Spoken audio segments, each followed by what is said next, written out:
Hello everybody, it's Non-Scene News here, and today we've got a lot of broken dates today. So today we're going to actually start in Asia, because we've got huge news coming from Asia, and first we're going to get started in China, where we've got news that Russia's defense minister has arrived in Beijing for talks on military cooperation with the Chinese leadership and command.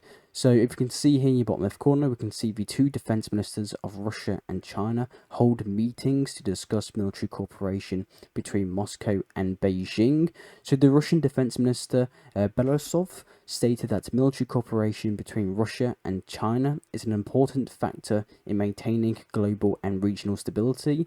Russia is also counting on close and fruitful cooperation with Chinese comrades.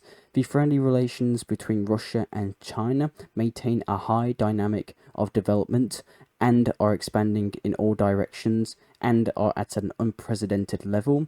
The Russian defense minister also expressed his pleasure to actually meet personally with his Chinese counterparts, so the Chinese defense minister, and the Russian defense minister actually congratulated his colleague, and through him the Ministry of Defense of the People's Republic of China, on two anniversaries: the 75th anniversary of the founding of the People's Republic of China and the establishment of diplomatic relations between Russia and China. We've also gotten some statements coming from the Chinese defense minister. So the Chinese defense minister stated that China and Russia have a common desire to develop military cooperation, and it is possible to open a new page in this direction, said the Chinese defense minister Dong Jun in talks with Russian defense minister. So very big news.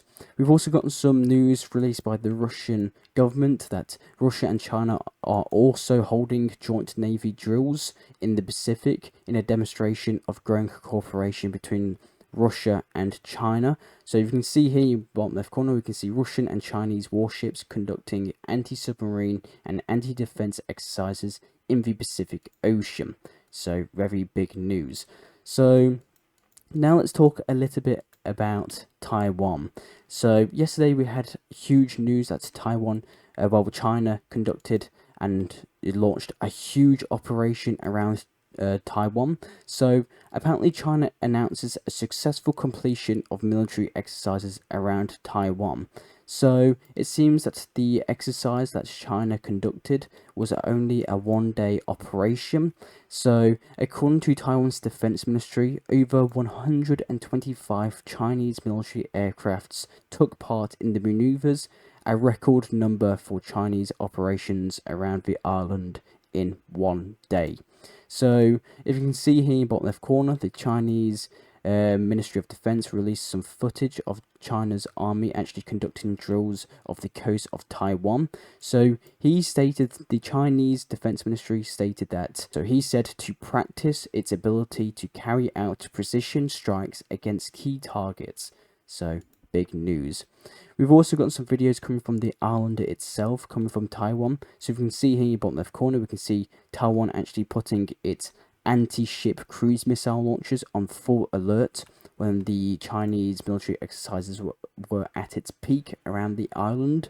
So very big news. We've also had the news that Taiwan did put all of its F-16 fighter jets on alert to patrol areas adjacent to the area where large-scale exercises of the Chinese People's Liberation Army are being held. We've also gotten some footage published by the Taiwanese Ministry of Defense that, if you can see here in the bottom left corner, we can see a Taiwanese F-16 fighter jet actually tracking a Chinese Navy J-15 carrier-based fighters during the large-scale exercise, military maneuver exercises around Taiwan. So if you can see here in the bottom left corner, we can actually see the Taiwanese F-16 fighter jet actually track and lock onto the Chinese J-15 fighter jet.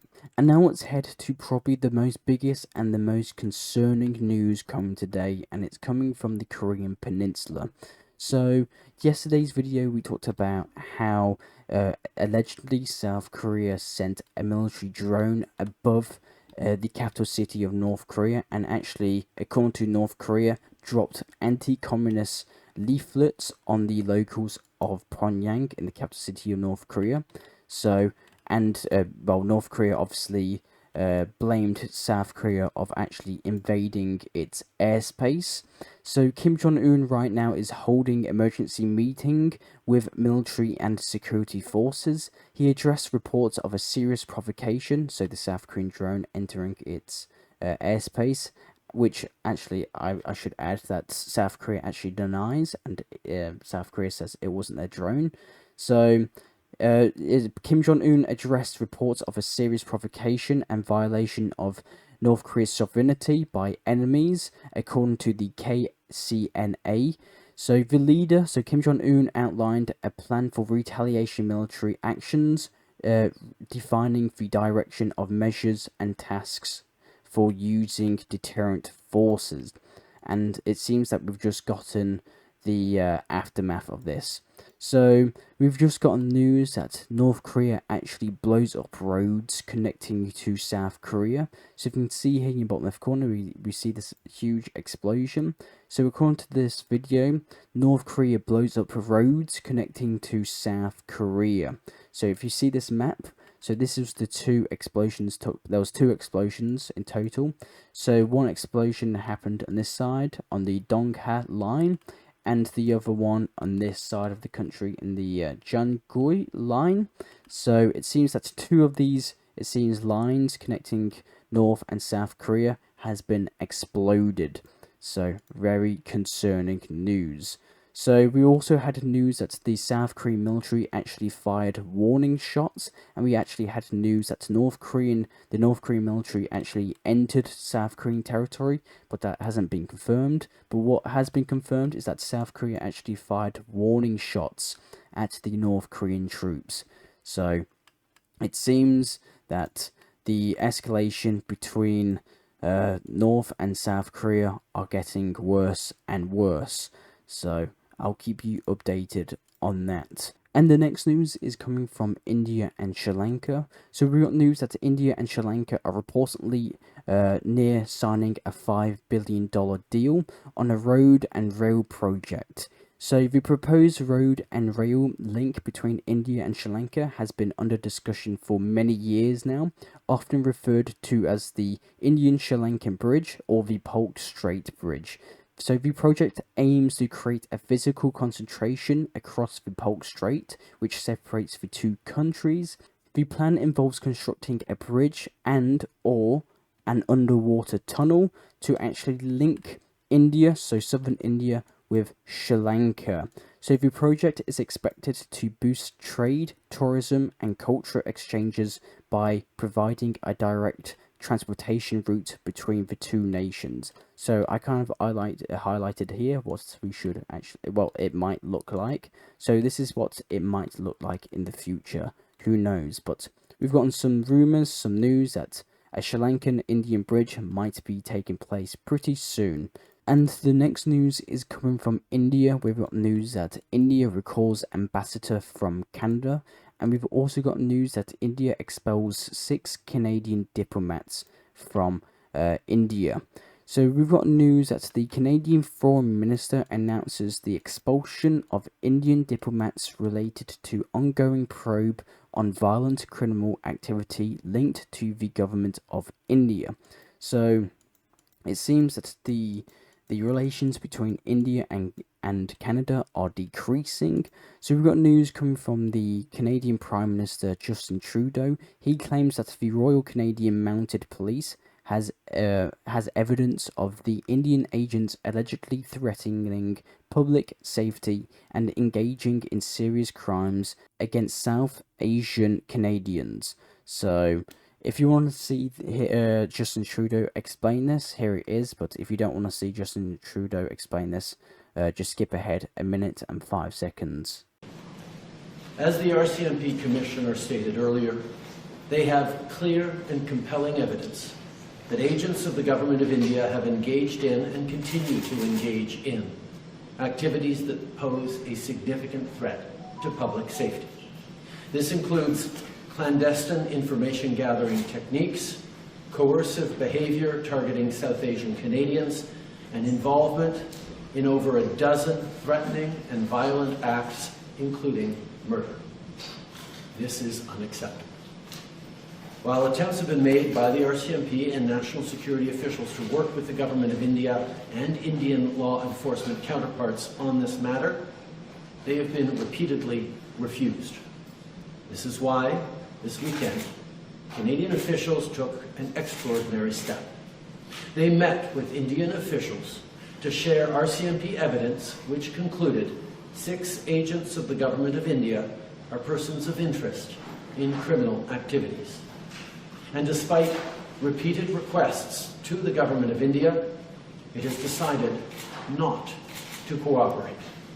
So very big statements coming from the Canadian Prime Minister Justin Trudeau. And the next news is coming from Pakistan, where we've got news that Russia and Pakistan joint exercises has just started. So the joint Russia-Pakistan tactical exercise Friendship 2024 has just commenced in Pakistan at the National Counter-Terrorism Center in Pabi. So Pabi is this city here, so this kind of region here. So during the exercise, military personnel from both countries will practice cooperation in combat operations in mountainous terrain, focused on eliminating illegal armed groups. They will also train in reconnaissance and ambush operations in the mountainous and forest areas. So very big news.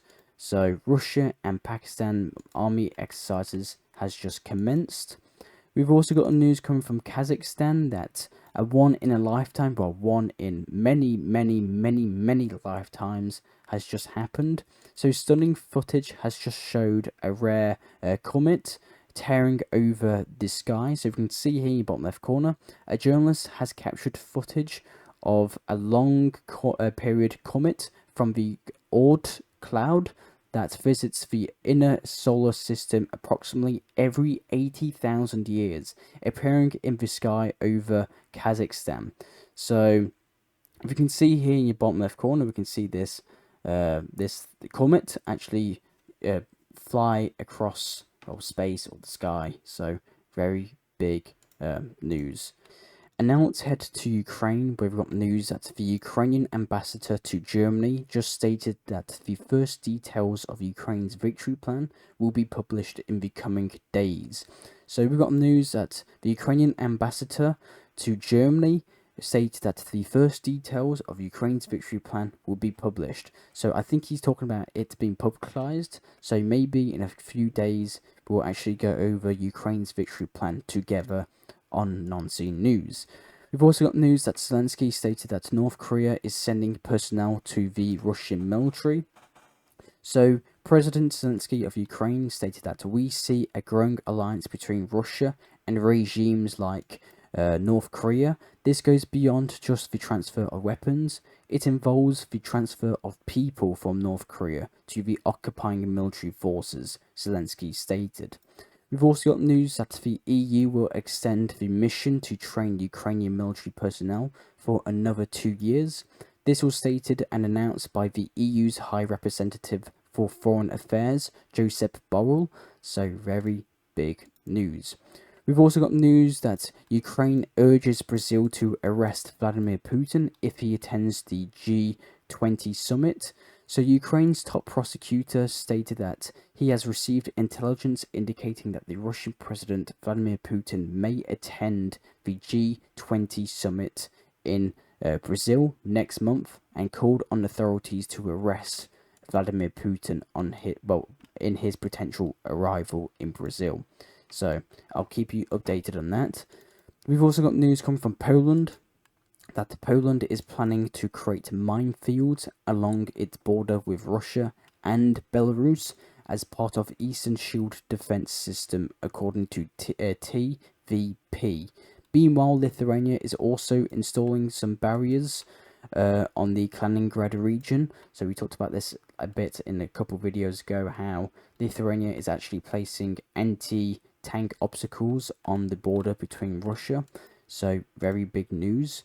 We've also got news coming from the capital city of Bulgaria, Sofia. So we've got news that a monument at the grave of Soviet soldiers was actually defaced in the capital of Bulgaria. So this exact statue here.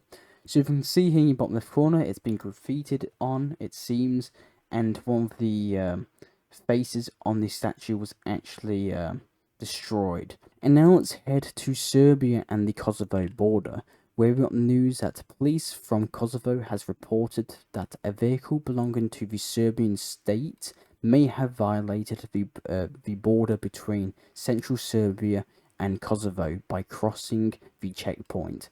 So you can see here in the bottom left corner, we can see Serbian, like it seems to be police or border guards actually cross the border between Kosovo and Serbia. So I don't actually think this was on purpose. It might have been on accident. Who knows? But according to the Kosovo police authorities, Serbian border guards actually crossed the border between Kosovo and Serbia, which who knows, it could have been on accident or on purpose, who knows. And now let's head to the Prime Minister of Hungary. So Viktor Orban, the Prime Minister of Hungary, opposes extending sanctions against Russia. So the Hungarian Prime Minister Viktor Orban is actually refusing to support the extension of sanctions against Russia, which could hinder the EU's plans to fund loans to Ukraine using frozen Russian assets, Politico reports. So the Hungarian Prime Minister Viktor Orban is refusing to support extensions on sanctions against the Russian Federation. And now let's head to Germany, and we've got some news coming from the German intelligence chief. So the German intelligence chief stated that Russia could be prepared to attack NATO territory within 6 years, says the German intelligence chief. So the German Federal Intelligence Service warned that Russia might be ready to strike NATO territory within the next 6 years, according to NTV. He stated that the Kremlin views Germany as an adversary due to the support for Ukraine and is pushing for a new world order using intelligence operations aggressively.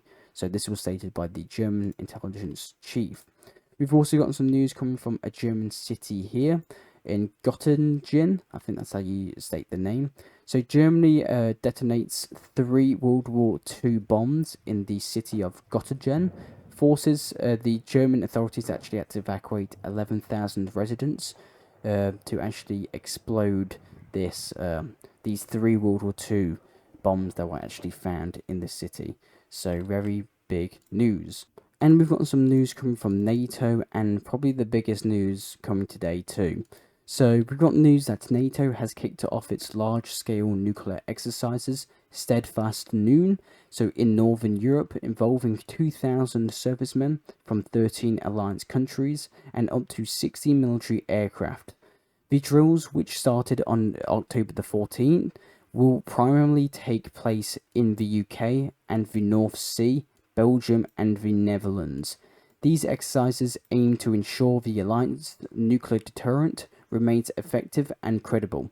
However, the Kremlin, so Russia, has expressed concerns that the drills could escalate tensions and destabilize the region. So, big news. So, NATO starts a nuclear exercises, so starting today. So, big news.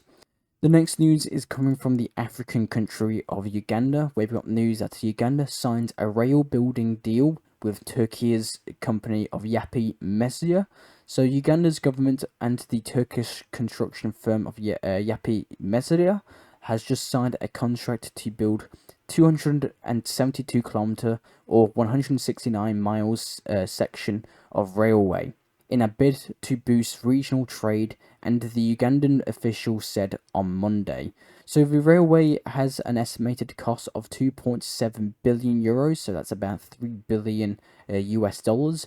The construction will start in November, and the project will expand, well, the railway system, but the railway line will start from the capital city of Uganda and go all the way to the border with Kenya, so to this exact town here. So big news. So the Ugandan government has approved and signed a contract to build a huge railway to the Kenyan border, which will boost regional trade, stated the Ugandan officials. And now let's head to some concerning news coming from Zimbabwe. So Zimbabwe reports the first 2 monkeypox cases after Zambia week before. So Zimbabwe has confirmed its first 2 monkeypox cases days after Zambia reported its first case. The cases whose variants have not been identified yet were detected in people who were from or had travelled to Tanzania and South Africa. So very big news. So Zimbabwe confirms its first monkeypox cases. Now we've got some news coming from Israel that the IDF soldiers raised the flag in southern Lebanon near the monument, marking the seizure of control of the area by the Lebanese army at the end of the Second Lebanon War in 2006. So you can see here in your bottom left corner, we can see IDF soldiers raised the Israeli flag in southern Lebanon near the monument, marking the seizure of control of the area by the Lebanese army at the end of the Second Lebanese War. And we've also got a map published by some sources. So you can see here in the bottom left corner, according to satellite imagery, this is the current Israeli positions right now. So this is the latest Israeli positions according to satellite imagery. So the Israeli armed forces are continuing to push into Lebanon, well, southern Lebanon in Hezbollah.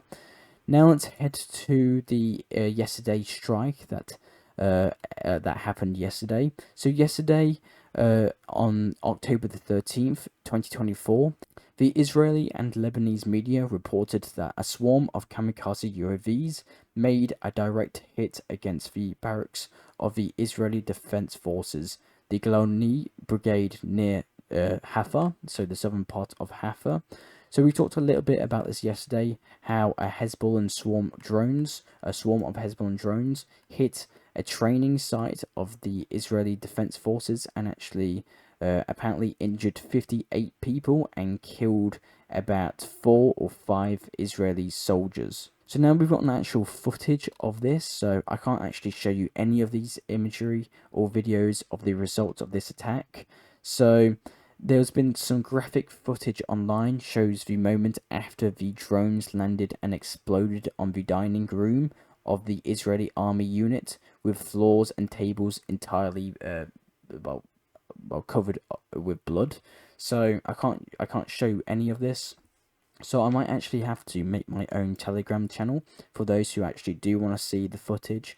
And now let's head to Lebanon. We've got news that Venezuela's top diplomat has just recently announced on Telegram that a massive shipment of humanitarian aid, including food, medicine, and essential supplies, has just arrived in the capital city of Syria, Damascus, but it is destined for Lebanon. So this aid is intended to support those affected by the conflict with Israel. So Venezuela has delivered some humanitarian aid to Lebanon. And while on the topic of Venezuela, we've also got news coming from Venezuela that Nicolas Maduro, the leader of Venezuela, stated that Elon Musk invested at least $1 billion in the coup, in the fascist rebellion, he stated, in violence against the electoral process in Venezuela. So Nicolas Maduro is accusing Elon Musk of investing in a coup in Venezuela during the presidential elections in Venezuela. And the next news is coming from the country of Chile. We've got news that clashes and protests have erupted in Santiago, so the capital city of Chile. So we've got news that the indigenous people of Mapuche peoples demand an end to their political persecution, the largest indigenous group in Chile. So Chile is the only Latin American country that hasn't acknowledged its indigenous people in the constitution. So the Mapuche, numbering about 1.3 million people, demand self-determination and equal representation. So the Mapuche indigenous people of Chile go on clashes and protests around Santiago in Chile. So very big news. And the last news coming today is coming from America. So we've got news that Kamala Harris delivered a speech on Indigenous Day in the US. So if you want to listen to the speech, it's about a minute long, so you don't actually have to listen to the speech. So if you don't want to listen to the speech, just skip ahead a minute. But those who want to listen to the Indigenous Day speech of Kamala Harris, here it is. It is an honor, of course, to be with you this week as we celebrate Indigenous Peoples Day, as we speak truth about our nation's history.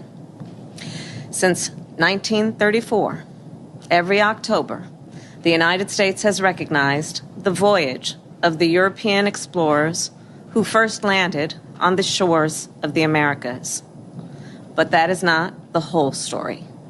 That has never been the whole story.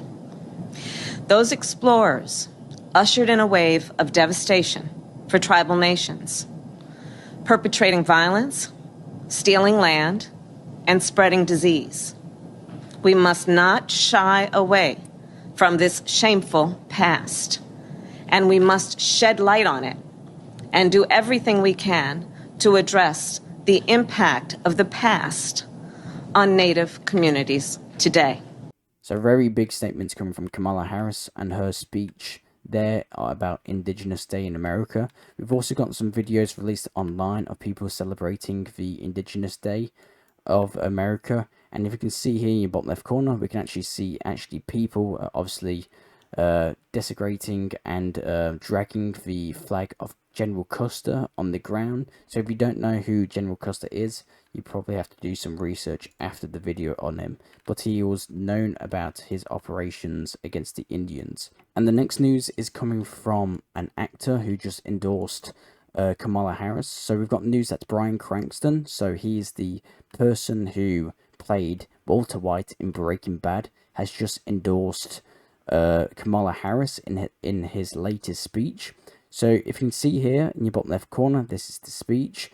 He endorsed Kamala Harris and Governor Tim Walz. So very big news. And that's all the news I actually have for you today. I am the Unseen News. I'll try and provide you news that medias around the world do not show you. I do these videos hopefully daily, so consider subscribing and liking. Sorry my voice is a bit gone, I'm a bit sick at the moment. But thank you very much for watching, and I will see you all later. Bye.